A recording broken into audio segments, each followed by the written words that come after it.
पक्षप्रमुखांनी दिलेली होती, त्यांनी ती स्वीकारली नाही. त्यांनी सुद्धा म्हटलेलं की त्यांच्या डोळ्यामध्ये पाणी आलं, कारण ते भावनाप्रधान आहे. कोणी असं म्हणण्याचं कारण नाही की एखाद्या पदासाठी म्हणून एवढा मोठा मनुष्य काही निर्णय घेऊ शकतो. त्यांनी सांगितलं की तुम्हीच मुख्यमंत्री राहा, परंतु ज्या विचारधारेसाठी महाराष्ट्राच्या जनतेने आपल्याला निवडून दिलेलं आहे त्या जनतेच्या मताचा आदर करा. तुम्ही पुन्हा एकदा युतीचं स्थापना महाराष्ट्रामध्ये करा. आणि ह्याला ज्याला नाकार झाली त्यावेळेलाच पुढचं पाऊल उचललं गेलं. आणि त्याच्यामुळे कुठलाही पक्ष हा त्याच्या विचारधारेवर चालत असतो आणि ती विचारधारा जपणं हे त्याच्या प्रत्येक सदस्याचं काम असतं. आणि म्हणून ती विचारधारा ही काही काँग्रेसची विचारधारा नाही आहे, ती बाळासाहेबांची विचारधारा आहे. युतीची स्थापना हीच मुळात बाळासाहेबांनी ज्यावेळेला केली त्यावेळेला त्यांच्याबरोबर प्रमोद महाजन होते, गोपीनाथ मुंडे होते. आणि भारतातली ही सर्वात जुनी युती आहे हे आपण लक्षात घेतलं पाहिजे. आणि महाराष्ट्राचं तत्कालीन सरकार हे जनतेने निवडून आणलेलं आहे.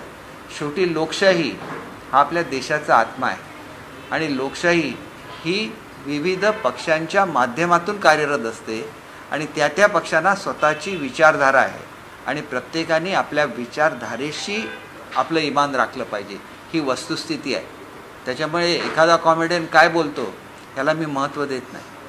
कायदेशीर प्रक्रिया सुरू झालेली आहे, त्याला अनेक लोक मीडियाच्या माध्यमातून किंवा सोशल मीडियाच्या माध्यमातून येतात आणि हक्कभंगाबद्दल सांगायला लागतात. हक्कभंग हे एवढं मोठं एक अवजार लोकशाहीने दिलेलं आहे की ज्या ठिकाणी ज्युडिशियरी आणि कायदे मंडळामध्ये म्हणजे वाद झाला भारतामध्ये त्यावेळेला राष्ट्रपतींना त्याच्यामध्ये इंटरव्हीन करायला लागलं आणि उच्च अशा न्यायालयीन तज्ज्ञांची म्हणजे ज्याच्यामध्ये सुप्रीम कोर्टाचे जज होते, रिटायर्ड जज होते, त्यांची कमिटी नेमली गेली. आणि त्याच्यानंतर हक्कभंगाच्या संदर्भात विचार करत असताना कायदे मंडळ जे आहे आणि आपली न्यायव्यवस्था आहे याच्यामध्ये कशा रीतीचं कोऑर्डिनेशन असावं याच्यावर एक स्वतंत्र पुस्तक आहे. आणि म्हणून मला एवढंच सांगायचं आहे की उठसूट कोणी उठायचं आणि कशी भाषणं करायची हे लोकशाहीमध्ये चुकीचं आहे. तुम्ही आधी त्याचा अभ्यास करा.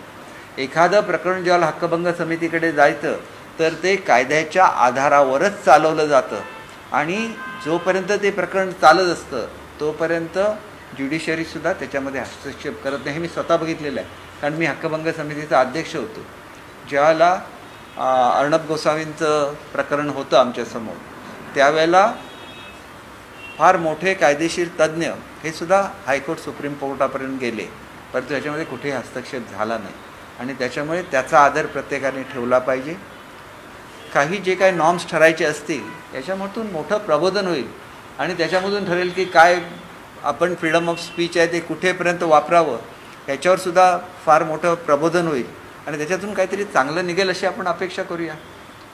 कोणाला जरी भडकवण्यासाठी लोकांच्या भावना प्रक्षुब्ध करण्यासाठी वापरायचं ते माध्यम नाही आहे. त्या माध्यमाचा वापर हा अत्यंत जबाबदारीने झाला पाहिजे.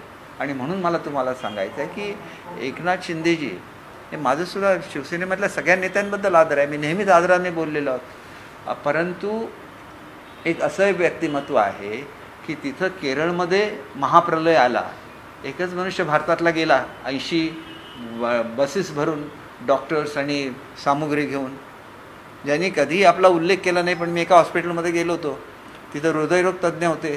ते म्हणाले शिंदेसाहेबांच्या दर वाढदिवसाला 100 मुलांची हृदयाची ऑपरेशन्स होतात. ज्या वेळेला इथं महापूर आला आणि त्याच्यामुळे अख्खीच्या अख्खी वाडी ज्याला गाडली गेली त्याला स्वतःची जीवाची पर्वा न करता डेट डोंगर चढून गेले, त्याला एकनाथ शिंदे म्हणतात, त्याला शिवसैनिक म्हणतात. हा बाळासाहेबांनी घडवलेला शिवसैनिक आहे. आणि बाळासाहेबांनी कधी असं म्हटलेलं नव्हतं की माझा मुलगा किंवा माझा नातू महाराष्ट्राचा मुख्यमंत्री होईल. त्यांचं एकच वाक्य होतं की माझा शिवसैनिक हा महाराष्ट्राच्या मुख्यमंत्री पदावर बसेल. आणि म्हणून त्याची अवहेलना ज्या पद्धतीने चाललेली आहे हे खरोखर कुठेतरी मनाला दुःख देणारं आहे. आणि त्याच्यामुळे खरं तर आजचे करंट टॉपिक्स खूप आहेत, परंतु मला जे मनापासून दुःख होत होतं की तुम्हाला एकतर माहिती नाही काय घडलं. माझ्यासारखा मनुष्य ज्याला जातो, मी सुद्धा माझं वय भरपूर आहे, सिनियर आमदार आहे आणि उद्धव साहेबांना सांगतो की गेलेल्या लोकांना परत बसवून आपण एकत्र बसूया आणि ह्याच्यातून मार्ग काढूया. त्यांचं उत्तर काय होतं, तुम्ही स्वतः त्यांच्यावर निघून जा. मग मी निघून गेलो तर तो काय माझा दोष आहे की हा सांगणाऱ्याचा दोष आहे? नेहमी पक्षप्रमुखांनी आपल्या लोकांवर प्रेम केलं पाहिजे, आपल्या कार्यकर्त्यांना एकत्र ठेवलं पाहिजे. म्हणून एवढी लोक एकनाथ शिंदे साहेबांबरोबर गेले. एखादा मरणाच्या दारावर असताना त्याच्या मदतीसाठी जो हेलिकॉप्टर घेऊन येतो आणि त्याला एअरलिफ्ट करतो आणि त्याचे प्राण वाचवतो, त्या प्राणाची किंमत आहे, तिथं पैशाची किंमत नसते.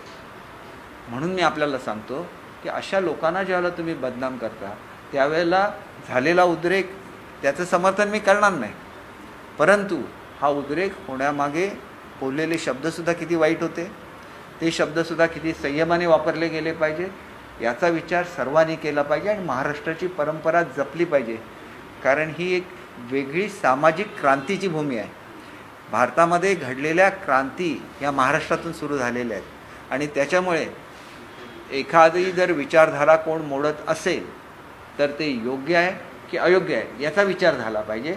आणि ही विचारधारा एकनाथ शिंदे साहेबांनी कधीही मोडलेली नाही आहे, काँग्रेसबरोबर कधीही गेलेलं नाही आहे.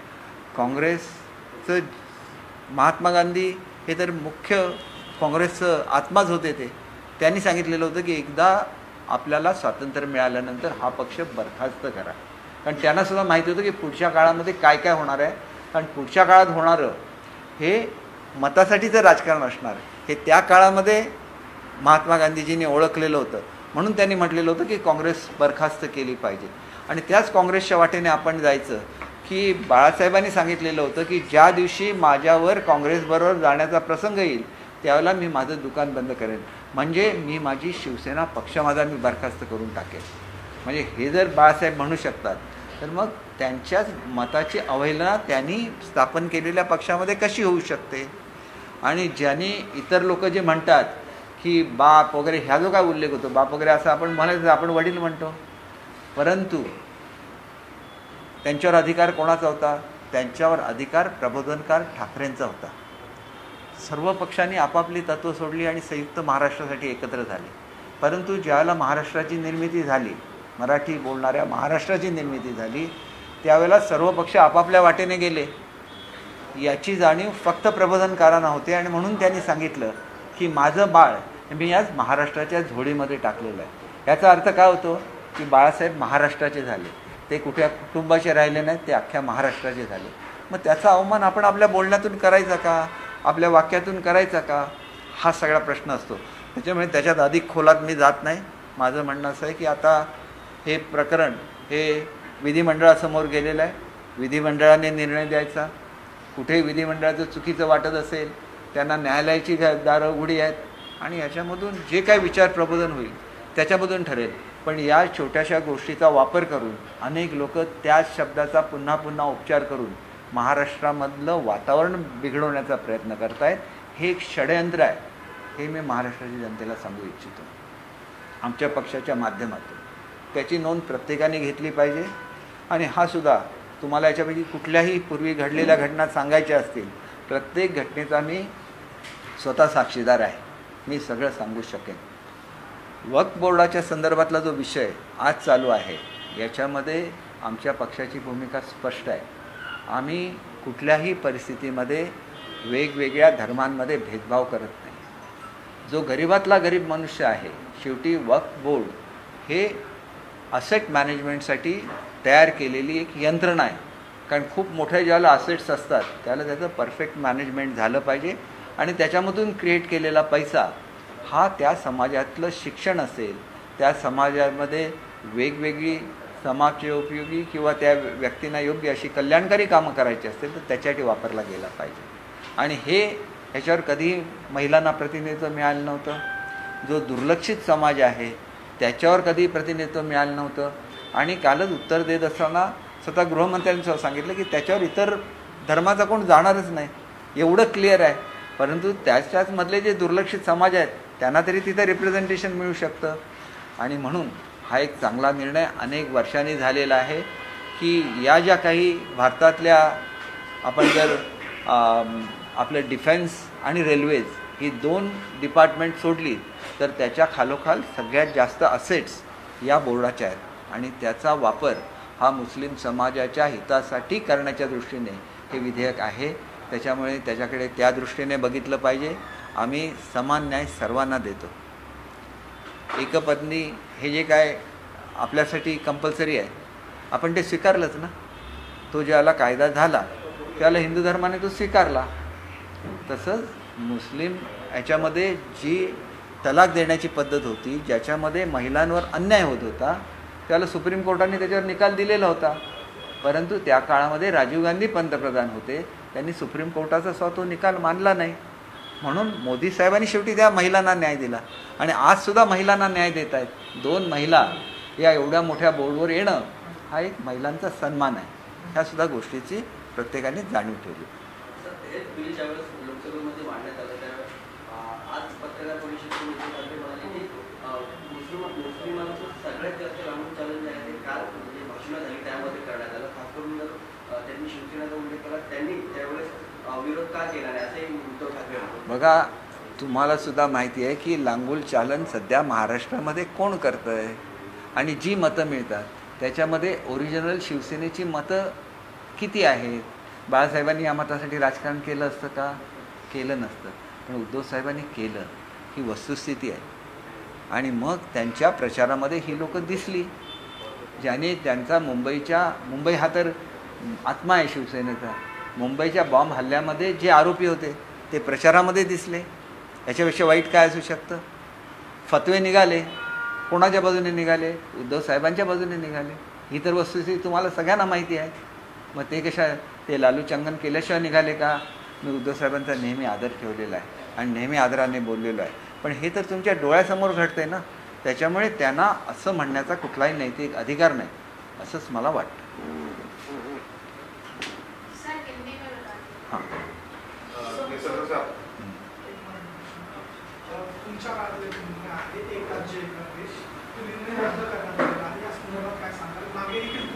एक गोष्ट अशी आहे की मी या संदर्भात विद्यमान शिक्षण मंत्री महोदयांना निरोप दिलेला होता की जे अनेक चांगले निर्णय आहेत हे कृपया बदलू नका. मुलांच्या पाठीवरचं बोज हे 60% कमी झालेलं होतं, तोही निर्णय बदलण्यात आला. एक राज्य एक गणवेश याच्यामागे एक तत्त्व होतं की आपल्याकडे डिग्निटी ऑफ लेबर याच्याकडे आपण फार दुर्लक्ष करतो. परदेशामधली मुलं त्यांना ज्यावेळेला सुट्ट्या पडतात त्याला मॅकडोनाल्डमध्ये जाऊन काम करतात, दुसऱ्या कुठल्या तरी अशा स्टोअरमध्ये काम करतात किंवा शेजाऱ्याचा बर्फ साफ करून देतात, अनेक गोष्टी करतात आणि ते काय फुकट करत नाही, त्याच्याबद्दल ते पैसे घेतात. श्रमाचं महत्त्व हे त्यांना लहानपणापासून शिकवलं जातं आणि हेच श्रमाचं महत्त्व हे स्काउट अँड गाईड ही जी चळवळ आहे त्याच्यामधून शिकवलं जातं. तिथं खरी कमाई नावाचं एक हे असतं की मुलं जाऊन दुसऱ्यांच्या घरी छोटी छोटी कामं करून देतात आणि ती आलेली खरी कमाई ही त्यांच्या पुस्तकावर जमा होते. तर त्या स्काउट अँड गाईडचा ड्रेस हाच महाराष्ट्राचा ड्रेस करण्यात आला होता. कारण गरीब मुलांना वेगळा स्काउटचा ड्रेस घ्यायला परवडत नाही. फक्त त्याच्यावर कॅप आणि स्कार्फ दिली तर तो स्काउटचा ड्रेस बनला असता.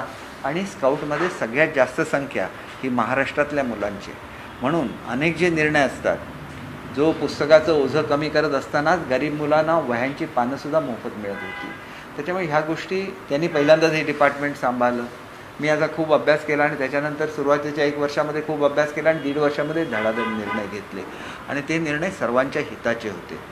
आणि त्याच्यामुळे एक गोष्ट लक्षात घेतली पाहिजे की नवीनच डिपार्टमेंट आल्यानंतर कदाचित जे कोणी त्यावेळेला समोर आणतात ते खरं वाटतं, परंतु ह्याच्यावर चर्चा निश्चितपणे झालं पाहिजे. आणि मुलांच्या हिताचं जे आहे, मिड डे मीलमध्ये सुद्धा 3 कोर्स मील हे मी सुरू केलेलं होतं. एक स्टार्टर किंवा त्या ठिकाणी सॅलड, त्याच्यानंतर एखादी पुलाव किंवा तत्सम पदार्थ आणि एक गोड पदार्थ. कारण एकाच तऱ्हेचा पदार्थ दिला तर तेवढं भात ते खाऊ शकत नाहीत मुलांसाठी ते इंटरेस्टिंग बनवलं पाहिजे. आणि तसंच एक दुसरा प्रयोग महाराष्ट्रामध्ये होणार होता, आता मला पुढे झाला की नाही माहिती नाही, कारण मी हल्ली त्यामुळे विशेष लक्ष देत नाही, की प्रत्येक मुलाचं ऑब्झर्वेशन करून त्याच्या प्रगतीचं एक आलेख बनला पाहिजे. आणि दुसरा एक मी निर्णय घेतला होता की ज्या शिक्षकांना शेवटी मुलं स्वतःहून शिकत नाही, ज्या शिक्षकांना शिकवता येत नाही, कारण एकदा कधीतरी BEd DEd झालेले असतात, त्यांना पुन्हा एकदा सरकारच्या खर्चाने जर असं आढळला कोण शिक्षक हे चांगले असतात, पण तसा कोण आढळला तर त्याला सरकारच्या यांनी 6 महिने फुल पगाराने शिक्षण द्यावं तरी पण शिकवण्यामध्ये इम्प्रूव्हमेंट नाही झाली, 50% पगारावर करावं आणि तरी इम्प्रूव्हमेंट नाही झालं, तर तो शिक्षक शेवटी मुलांना शिकवण्यासाठी आहे. त्याच्या संदर्भात सुद्धा कठीण निर्णय घ्यायला लागेल, नाहीतर महाराष्ट्रातलं शिक्षण कधी सुधारू शकत नाही, ही वस्तुस्थिती आहे. आणि त्याच्यामुळे असे कठोर निर्णय हे त्याची GR निघालेले आहे, तो निर्णय काय त्यांनी बदललेला नाही, परंतु या निर्णयाचा वापर करण्याची आवश्यकता आहे असं मला वाटतं. कारण काही ठिकाणी जे परीक्षण झालं असरच्या माध्यमातून, तिथं मुलं प्रगतीमध्ये कमी दिसली, तर ही चित्र बदलण्यासाठी चांगले निर्णय आपले नवीन शिक्षण मंत्री खूप चांगले आहेत. मला अनेक वेळेला त्यांनी फोन केला, आपण एकत्र बसूया, मी सगळं समजावून घेतो. दुर्दैवाने आमची ती मीटिंग होऊ शकली नाही, कारण मलासुद्धा काही कोकणातले प्रश्न होते. हल्ली मी जास्त मध्यंतरी ब्राझीलला गेलो होतो. आमच्याकडे काजूचं बोंड फेकून दिलं जातं आणि या काजू बोंडाची फेकून दिलेल्या काजू बोंडाची व्हॅल्यू ही जवळजवळ 3,000 कोटी रुपये. आपल्याला शेतकऱ्यांसाठी काम करायलाच लागतं. शिक्षण मंत्री असताना मी जास्त कॉन्सन्ट्रेशन करू शकलो नाही ह्याच्यावर, पण अनेक निर्णय जे मी घेतले त्या काळामध्ये कोकणासाठी, त्याचं इम्प्लिमेंटेशन आता करायला मला वेळ मिळतो आणि म्हणूनच मी इथं येऊ शकलो नव्हतो, आता येऊ शकलो, त्याच्यामुळे तुमच्याशी संवाद साधता येतो.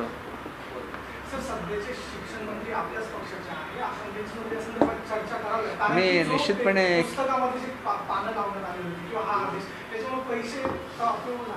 हां पुस्तकामध्ये पानं लावलेली होती वह्यांची, यामुळे 63 कोटी सेवक आहे. कोणासाठी 63 कोटींची तुम्ही ज्याला ग्रामीण भागामध्ये फिरता त्यावेळेला जेव्हा एखाद्या पुढाऱ्याचा वाढदिवस असतो त्यावेळेला त्या गरिबांच्या घरात वह्या जातात, नाहीतर वह्यांची पानं त्यांना मिळत नाही.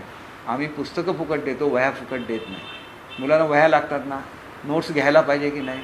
इथं धडा आहे आणि त्याच्या शेजारी नोट्स घेतल्या तर काय होतं की त्या नोट्स घेतल्यामुळे शिक्षकसुद्धा कसं शिकवत आहेत हे समजू शकतं. चांगल्या नोट्स लगेच घेतल्या तर मुलं अधिक त्यांची प्रगल्भता वाढेल. अशा अनेक गोष्टी आहेत. तुम्ही काय मुलांना द्यायची मोफत ह्याची वह्यांची पानं, ह्याची किंमत महाराष्ट्राची मुलं हे महाराष्ट्राचं पुढचं फ्युचर आहे ना, ती चांगली घडलीच पाहिजे. आणि म्हणून माझी चर्चा या संदर्भात झालेली आहे आणि मला दादासाहेबांनी सांगितलेलं आहे की आपण एकत्र बसूया, जर काही निर्णय बदलले गेले असतील तर आपण त्याचं पुन्हा ते आणू शकतो. अनेक जे हे असतात, आता माझी शाळा सुंदर शाळा, ह्या एक चांगलं अभियान शिंदेसाहेबांची स्वतःचं ते ब्रेन चाइल्ड होतं. किती इम्प्रूव्हमेंट झाली बघा त्याने. आणि आपण वाचनाची चळवळ सुरू केली महाराष्ट्रामध्ये. आपल्याला त्याच्यामध्ये गिनीज बुक ऑफ वर्ल्ड रेकॉर्डमध्ये आपलं नाव आलेलं आहे त्याच्यासाठी महाराष्ट्राचं. आणि तर मला असं वाटतं की चांगले उपक्रम चालू करण्याच्या बाबतीत आपले शिक्षण मंत्री हे पॉझिटिव्ह आहेत.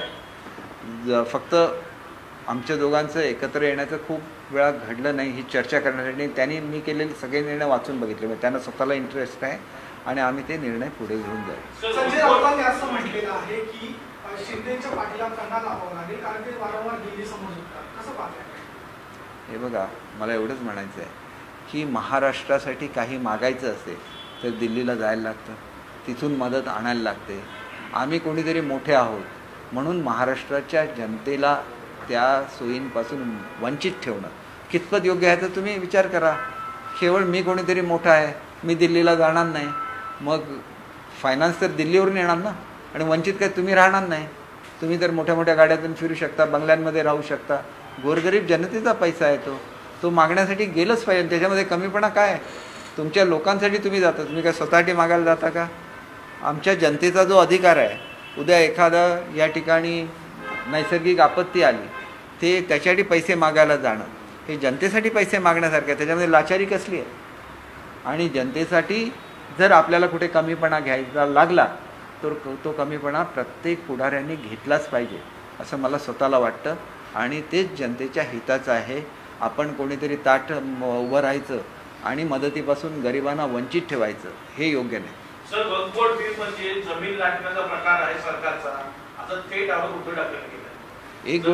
एक गोष्ट अशी आहे की आज सुद्धा त्यांचे अधिकार कायम आहे. पूर्वी इन्स्पेक्शन कोण करायचं? कमिशनर करायचे. आता इन्स्पेक्शन त्या जिल्ह्याचा जिल्हाधिकारी करणार. सगळ्यात जास्त जमिनीचं रेकॉर्ड कोणाकडे असतं? जिल्हाधिकाऱ्याकडे असतं. मग तिथल्या इथं त्याला अधिक सोपं आहे ना, बोर्डाला सुद्धा अधिक सोपं आहे. ज्यांच्याकडे ते रेकॉर्ड आहे त्यांनीच त्याची देखरेख करून त्यांना सर्टिफाय करायचं. त्याच्यामध्ये चुकीचं काय आहे? शेवटी ते जनतेचा पैसा आहे तो, आणि तो त्या समाजाच्या हितासाठी वापरला गेला पाहिजे, हेच त्याच्यामागचं तत्व आहे. याला जोडून प्रश्न असा आहे, जो ठाकरेंनी आज पत्रकार परिषदेत हे देखील म्हटलं आहे की जी विधेयकात काही सुधारणा त्या अतिशय चांगल्या आहेत, मात्र आमचा विरोध हा भाजपच्या ढोंगीपणाला आहे. म्हणजे एका बाजूला ते सहमती दर्शवत आहे, म्हणजे समर्थन पण करताय, पण भाजपला ढोंगी म्हणतात, त्याला आमचा विरोध आहे. हे बघा, असं जे पर्सनल लेवलला नेलं जातं ना, त्याच्यामधूनच हे प्रकार घडतात. युतीला लोकांनी निवडून दिलेलं होतं, भाजप बाहेर पडलं का त्याच्यामधून? दोघांचे निवडून आलेले होते आणि आमची क्लिअर कट मेजॉरिटी होती. मग काँग्रेसबरोबर जाण्याची काय गरज होती? काँग्रेसने किती वेळा काय काय बोललेले आहेत, स्वतः बाळासाहेबांच्याबद्दल किती वाईट बोललेले आहेत, हे सगळ्या जनतेला माहिती आहे. आणि मग आपण त्यांच्याबरोबर जायचं सत्तेसाठी, हे शेवटी त्यांचा निर्णय आहे. योग्य की अयोग्य याचा फैसला जनतेने केलेला आहे. म्हणून आमचे 60 निवडून आले, त्यांचे 20 निवडून आले. जनतेने केलं ना. शेवटी लोकशाही राबवतो कोण? जनता राबवते. जनता जनार्दन आहे, जनता हाच देव आहे लोकशाहीमधला.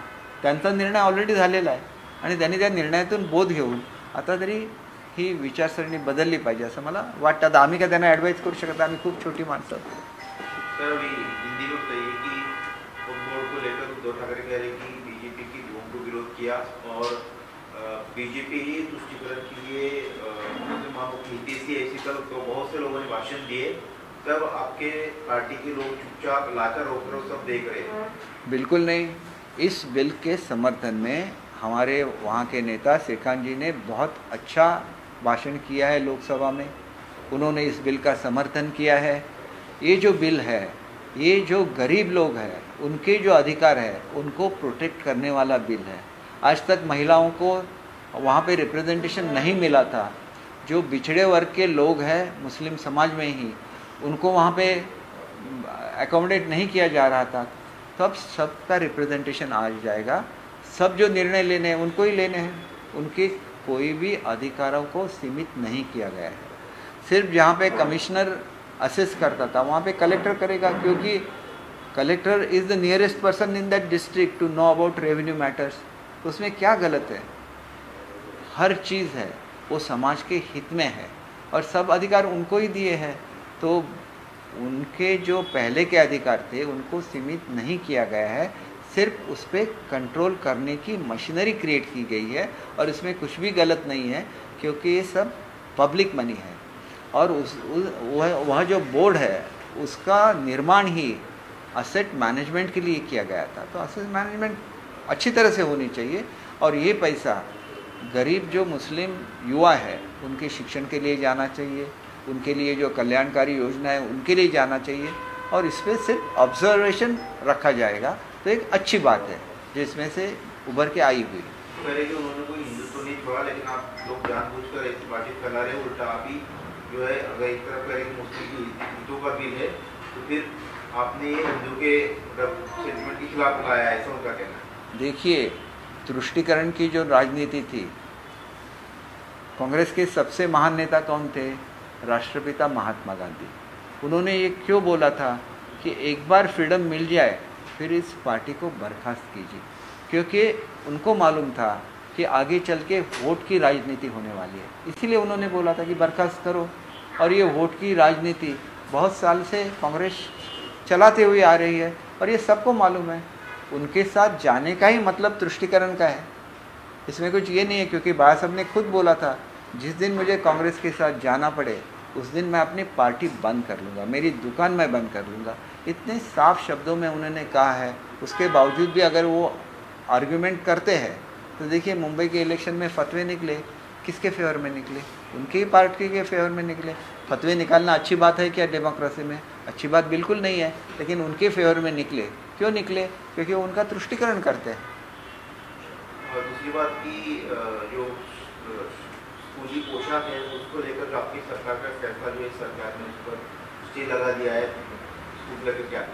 देखिए, ये एक राज्य एक गणवेश का उद्देश्य ये था कि भारत में हमारे जो स्कूली बच्चे हैं उनमें डिग्निटी ऑफ लेबर जो है वो नहीं सिखाया जाता है. आप अगर फॉरेन कंट्री में जाएंगे तो वहाँ जब बच्चों की छुट्टियाँ होती है तो छोटे छोटे काम करते हैं, लेकिन मुफ्त नहीं करते. उसके लिए वो कुछ पैसा अर्जित करते हैं और वो अपने पॉकेट मनी की तरह वो यूज़ करते हैं. तो ये हमारे बच्चों का अगर कहे तो उनको अपमान लगेगा. तो ये जो सिखाना है वो हम स्काउट एंड गाइड के थ्रू सिखा सकते हैं. उसमें खरी कमाई एक रहती है, जिसमें बच्चे छोटे छोटे काम करते हैं, डोनेशन कलेक्ट करते हैं और अपने बुक पे वो लिखते हैं कि ये किया है। और जो गरीब बच्चा है वो स्काउट गाइड का यूनिफॉर्म ऐसे नहीं खरीद सकता, तो स्काउट गाइड के वैसा ही यूनिफॉर्म हमने बच्चों को दिया था। सिर्फ उसमें आप एक स्कार्फ लगाओ और एक कैप लगाओ तो स्काउट का यूनिफॉर्म हो जाता है। उनमें एक डिसिप्लिन आ जाता है, उनमें ये भावना आती है कि हमें कुछ सोशल वर्क करना है, इसके साथ हमें कुछ कमाना भी है, उसके लिए कड़ा काम भी करना है। तो ये सब उद्देश्य था। ये जब डिसीजन लिए गए तो मेरी भी बात हुई है शिक्षा मंत्री जी से, या तो वो जो हम पन्ने देते थे नोटबुक के वो भी बंद हो गए हैं।